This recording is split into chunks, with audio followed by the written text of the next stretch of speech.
We are beginning a very important, sensitive process with the IMF today, and debt sustainability is the topmost priority. The IMF issued their Q&A today, and it was number one. The government has issued a statement saying number one.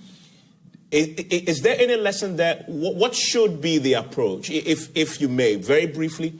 What is the best way, if there's anything like that, to approach this at this time with everything that we know and I've just explained?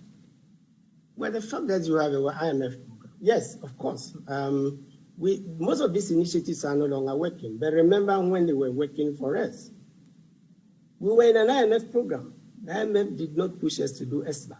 We did it on our own initiative to tackle the banking sector, energy sector, and other crises. And we just informed them that we had imposed a levy because crude oil prices have fallen. We were losing revenue, but there was room to put a levy which was to last 2 to 5 years. And we did it before informing them in 2015, right? And it was working. We had restructured the VRA debt. The bankers will tell you 2.2 billion Ghana cedis. We paid 500 million upfront.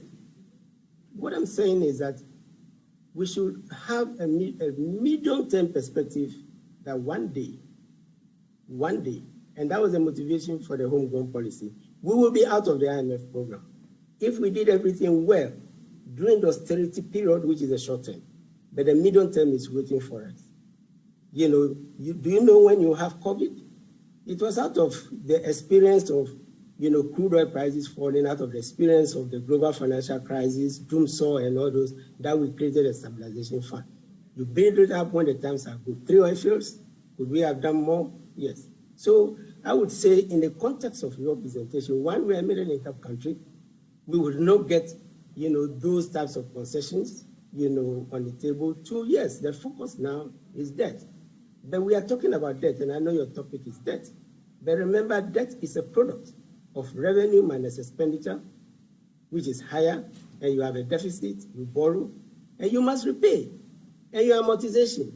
We were borrowing, we were burying some of them, bailout costs and things in amortization. Remember the debate in 2019 and the rest, which is what the fund now wants transparency to adjust, right? So I think that, yes, the focus is debt, but what is giving rise to the debt, right? I've mentioned the wall, I've mentioned other things.